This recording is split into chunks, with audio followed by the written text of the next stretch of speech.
2006 பேசிய மன்மோகன் சிங் இந்த நாட்டின் சொத்தில் சிறுபான்மையினருக்கு முதல் உரிமை இருக்கிறது என்று பேச்சளவில் சொல்லிவிட்டு எந்த விதத்திலும் இப்படிப்பட்ட வேற்றுமையை அவர்கள் விதைத்துவிட்டு எந்த விதத்திலும் அவர்கள் முன்னேற்ற வேண்டும் என்று நினைக்கவே இல்லை. ஏனென்றால் ஒரு தேர்தலில் வாக்களிப்பது என்பது அவர்களின் உரிமை.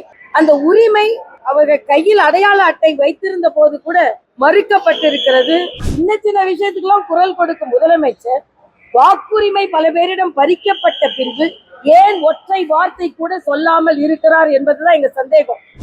மரியாதைக்குரிய பாரத பிரதமர் அவர்கள் இந்த நாட்டு மக்கள் அனைவருக்குமே ஒன்றிணைந்த வளர்ச்சி, அனைவருக்குமான வளர்ச்சி, அனைவருக்குமான திட்டம் என்பதுதான் அவரது தாரக மந்திரம். அதனால் அவர் என்றுமே சிறுபான்மை மக்களை வேறுமைப்படுத்தி பார்த்ததே கிடையாது. அலிகார் யூனிவர்சிட்டியில இதுவரைக்கும் பெண்கள், இஸ்லாமிய சகோதரிகள் யாரும் வைஸ் சான்சலரா நியமிக்கப்படவில்லை. அவர்கள் நியமிக்கப்பட்டிருக்கிறார்கள். மரியாதைக்குரிய பாரத பிரதமர் அனைவருக்குமான வளர்ச்சியில் முழுமையாக தன்னை ஈடுபடுத்தி இருக்கிறார். 25 கோடி மக்களை வறுமை கோட்டிலிருந்து மீட்டெடுத்திருக்கிறார். அதே போல கரோனா காலத்தில் அனைவருக்குமே தடுப்பூசி கொடுக்கப்பட்டது. இன்னும் சொல்ல போனா வளர்ச்சி அடைந்த நாடுகள் கூட கரோனாவை எதிர்கொள்ள முடியாத சூழ்நிலையில் மரியாதைக்குரிய பாரத பிரதமர் அதை சிறப்பாக எதிர்கொண்டார். அதனால் 45 லட்சம் இறப்புகள் தடுக்கப்பட்டது. வணக்கம். ரொம்ப நாள் கழித்து உங்களை எல்லாம் பார்ப்பதில் மிக்க மிக்க மிக்க மகிழ்ச்சி. அது மட்டும் இல்ல, இங்க இறங்கும் போதெல்லாம் ஆளுநராக தான் உங்களை சந்திச்சிருக்கேன். இப்போ முழு நேர அரசியல்வாதியா சந்திப்பதில் மிக்க மிக்க மகிழ்ச்சி, பல மடங்கு மகிழ்ச்சி. தேர்தல் சுமூகமாக நடந்து முடிந்திருக்கிறது. பெரிய தேர்தல் திருவிழாவை நடத்தி முடித்ததற்கு நாம் தேர்தல் ஆணையத்திற்கு பாராட்டை தெரிவிக்கின்ற அதே நேரத்தில் பல லட்சம் வாக்காளர்களின் வாக்குகள் மறுக்கப்பட்டிருக்கிறது என்பது மிக வேதனையான உண்மை. இதை தேர்தல் கமிஷன் சற்று தீவிரமாக எடுத்து பரிசீலனை செய்ய வேண்டும். நாம தேர்தல்ல இவங்க வாக்குகள் எல்லாம் இல்ல, பட்டியலில் இல்ல அப்படின்னு அதிகாரிகளுக்கு தொலைபேசியில் தொடர்பு கொண்டால் சில இடங்களில் வேறு இடத்தில் பாகத்துல இருந்தது, இல்லைன்னா அடுத்த தேர்தல்ல தான் சரி செய்ய முடியும் அப்படின்ற தகவல் உண்மையிலேயே நமக்கு வருத்தத்தை அளிக்கிறது. ஏனென்றால் ஒரு தேர்தலில் வாக்களிப்பது என்பது அவர்களின் உரிமை. அந்த உரிமை அவர்கள் கையில் அடையாள அட்டை வைத்திருந்த போது கூட மறுக்கப்பட்டிருக்கிறது. கொத்து கொத்தாக வாக்காளர்கள் பெயர் நீக்கப்பட்டிருக்கிறது. இது இன்னும் கொஞ்சம் தீவிரமாக தேர்தல் ஆணையம் கண்காணித்திருக்க வேண்டும் என்பது எனது கருத்து. மாநில தேர்தல் ஆணையம் முற்றிலுமாக நகராட்சி ஊழியர்களிடம் சில பணிகளை கொடுத்ததனால் அவர்கள் அதை சரியாக சரிபார்க்க முடியவில்லை என்ற ஒரு தகவலும் வருகிறது. அதனால் இதை இன்னும் தீவிரமாக எடுத்திருக்க வேண்டும். ஒரு வாக்காளருக்கு வாக்குரிமை மறுக்கப்பட்டால் கூட அது ஜனநாயகத்தில் சரியில்லை என்பதுதான் எங்களது வாதம்.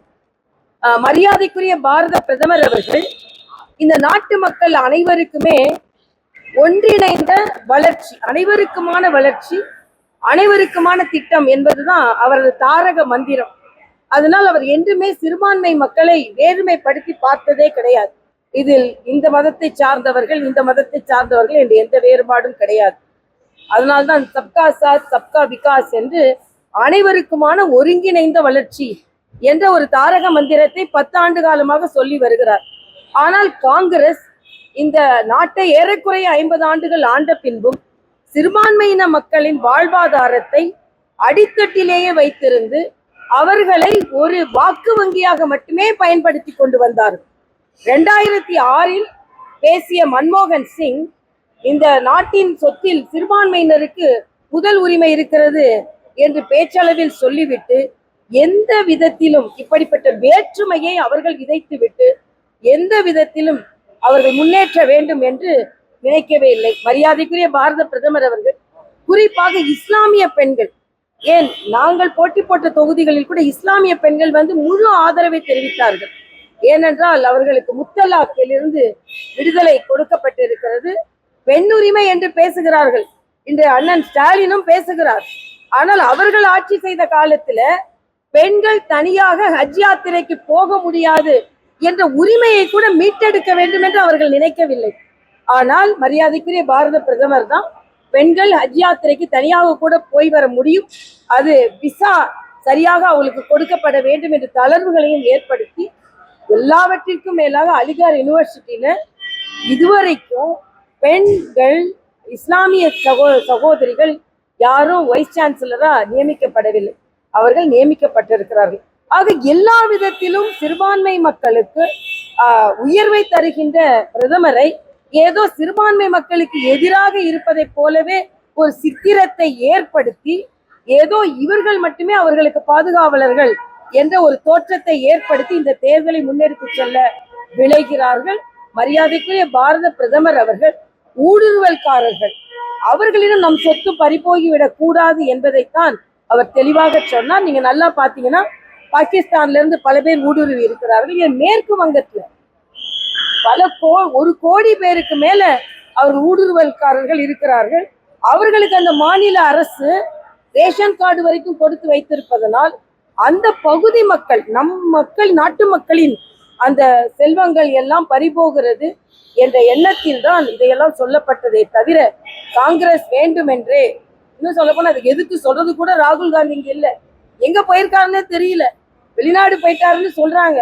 ஆக முக்கியமான ஒரு தேர்தல் நடக்கும் போது நாட்டு மக்களோடு நிற்கக்கூட முடியாத ஒரு தலைவரை வைத்துக் கொண்டு காங்கிரஸ் இன்று மரியாதைக்குரிய பாரத பிரதமரை குறை கூறுகிறது என்பதுதான் வேதனை. மரியாதைக்குரிய பாரத பிரதமர் அனைவருக்குமான வளர்ச்சியில் முழுமையாக தன்னை ஈடுபடுத்தி இருக்கிறார்.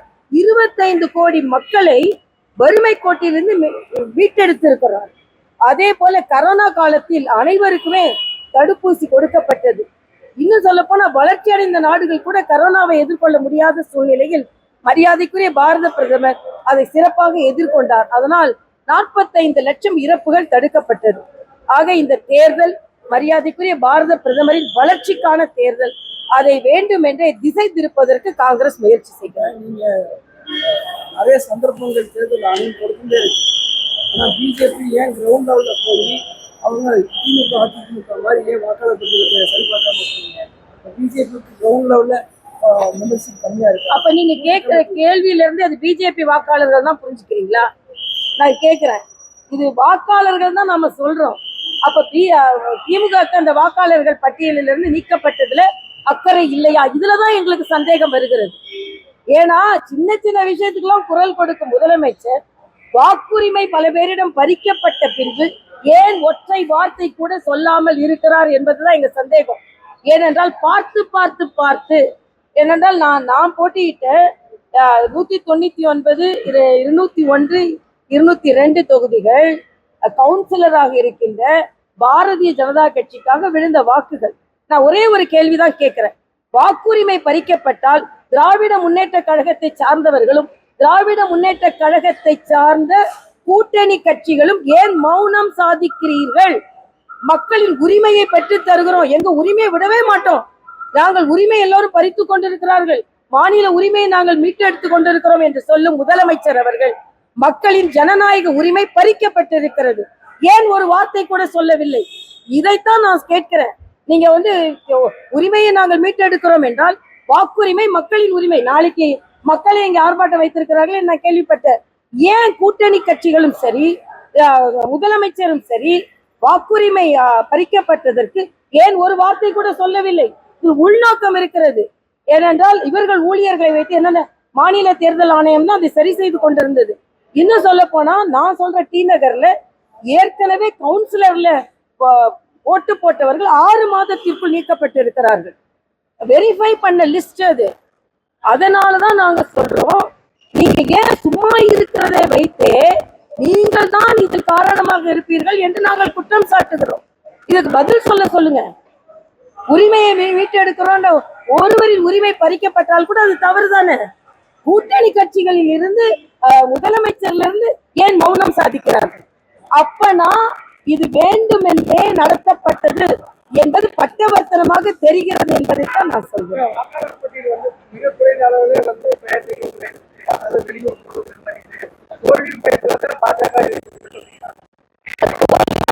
எல்லாரும் வெற்றி பெறதான் போறோம். நான் நிச்சயமாக வெற்றி பெற போகிறோம், எந்தவித மாற்று கருத்தும் இல்லை. ஆனா மக்களின் உரிமை பறிக்கப்படும் பொழுது அதற்கு குரல் கொடுக்கணுமா வேண்டாமா?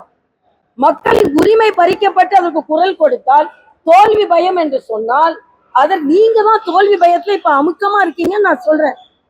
மறுபடியும் இதே கேள்விதான். மக்களின் உரிமை பறிக்கப்பட்ட போது, ஒருவரின் உரிமை கூட பறிக்கப்படும் போது ஏன் நீங்கள் மௌனம் சாதிக்கிறீர்கள்? ஸ்டாலின் மட்டும் இல்ல, அவரு கூட்டணி கட்சிகள் எல்லாருமே மௌனமா இருக்காங்க. அப்பனா என்ன அர்த்தம்? வேண்டும் என்று இது நடத்தப்பட்டிருக்கிறது என்பதைத்தான் நாங்கள் குற்றம் சாட்டுகிறோம்.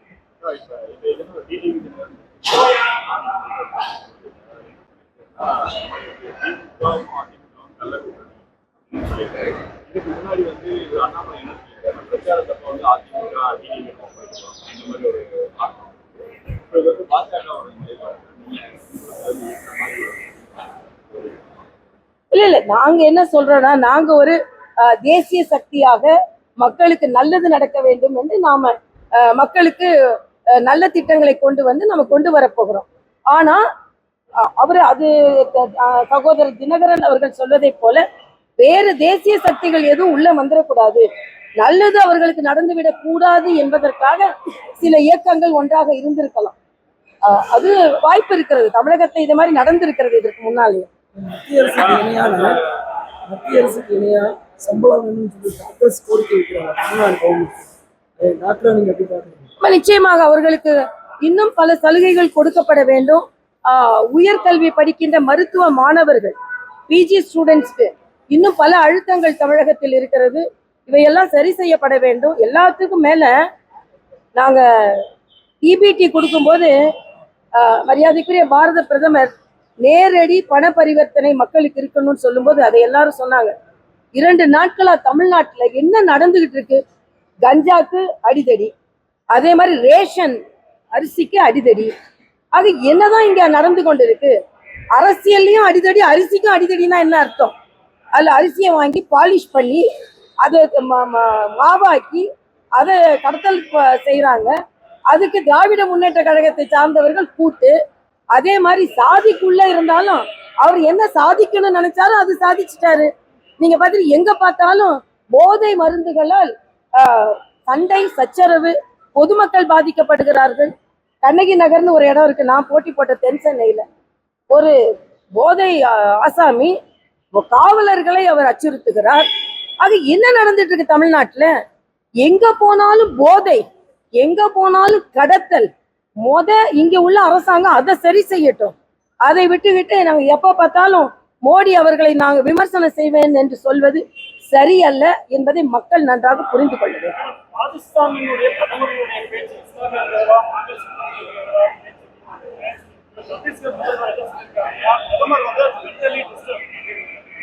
அதெல்லாம் ஒண்ணு இல்லைங்க. எல்லாரும் வெளிநாடுக்கு ஒருத்தர் போயிருக்காரு, என்ன டிஸ்டர்பன்ஸ்ல வெளிநாடு போயிட்டாரு? அவர் டிஸ்டர்ப்னா நாங்க காலத்துல நின்று பேசிட்டு இருக்காருங்க. மற்றவர்கள் தான் மென்டலி டிஸ்டர்ப்ட், அவர் ஒன்றும் இல்லை. அதனால அவரு தெளிவா இருக்காரு.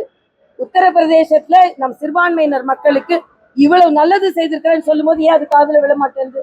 மரியாதைக்குரிய பாரத பிரதமர் மிக தெளிவாக இருக்கிறார். அவரை பொறுத்து கொள்ளாத வேணா மற்றபடி கலங்கி போயிருக்கலாம் என்பது இல்ல. நான் அதுக்கு பதில் சொல்லிட்டேனே. அவர் அந்த உள்நோக்கத்துல பேசல. நம்ம நாட்டின் சொத்து ஏனென்றால் காங்கிரசின் தேர்தல் அறிக்கைக்கு எதிர்வினை ஆற்றியிருக்கிறார், அவ்வளவுதான். அவரோட கருத்தை அவர் சொல்லல. இது ஏற்கனவே காங்கிரசின் பின்புலம் அப்படி இருக்கிறது. வாக்கு வங்கிக்காக அவர்கள் என்ன வேணாலும் செய்வார்கள் என்பதைத்தான் அவர் சொல்லி இருக்கிறாரே தவிர வேற என்ன சொல்ல.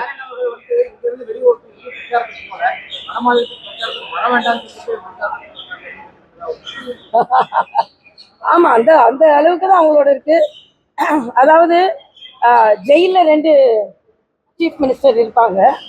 பினராயி விஜயன் ராகுல் காந்தி கூட சண்டை போட்டுட்டு பிரியங்கா காந்தி ஏன் பினராயி விஜயனை ஏன் கைது செய்யலன்னு கேட்டுட்டு இருக்காங்க.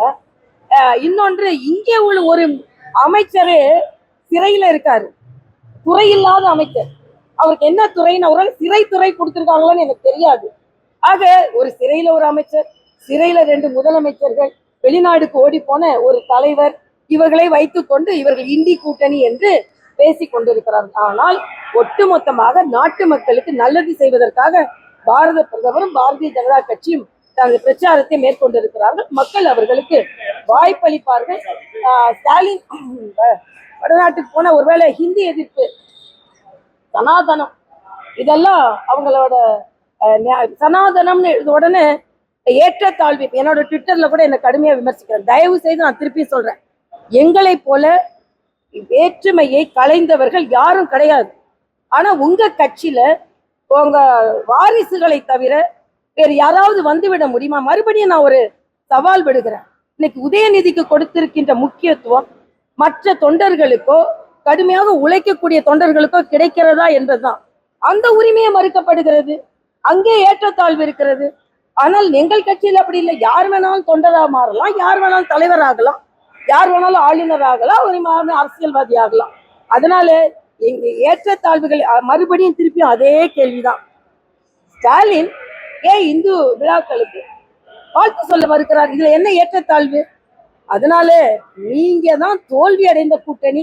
அதை இப்பொழுதே ஸ்டாலின் ஒத்துக்கொண்டு வெளியெல்லாம் போய் பிரச்சாரம் பண்ணி பிரயோஜனம் இல்லை அப்படின்னு சொல்லிட்டு என்னோட வீடியோல விஷயத்தை கக்கி கொண்டு இருக்கிறார். நாம நினைச்சது சாப்பிட முடியாது, நம்மளோட நிலத்தெல்லாம் புடுங்குறாங்க, நாம நினைச்ச மொழியை பேச முடியாது. எங்க அப்படி இருக்கு? தமிழ்நாட்டுலதான் அப்படி இருக்கு. தமிழ்நாட்டுல இந்த ஒரு மொழி படிக்க முடியும்னா தன்னோட வீட்டு குழந்தைகள், பணக்கார வீட்டு குழந்தைகள் ஒரு மொழி படிக்கலாம். ஆனா ஏழை குழந்தைகளுக்கு கிடையாது. நீட்டை கொண்டு வந்திருக்கிறார்கள். நீட் யார் கொண்டு வந்தது? உச்ச நீதிமன்றம் கொண்டு வந்தது.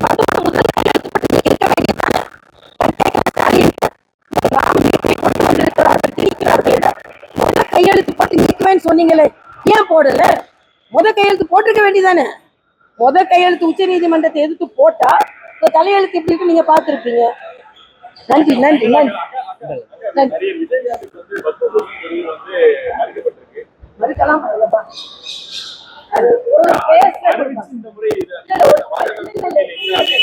விஜயகாந்த் அவர்களுக்கு கொடுக்க வேண்டிய முழு மரியாதை கொடுக்கப்பட்டிருக்கிறது. ஒரு பேஸ்ல தான் அவருக்கு மரியாதை கொடுக்கப்பட்டிருக்கிறது.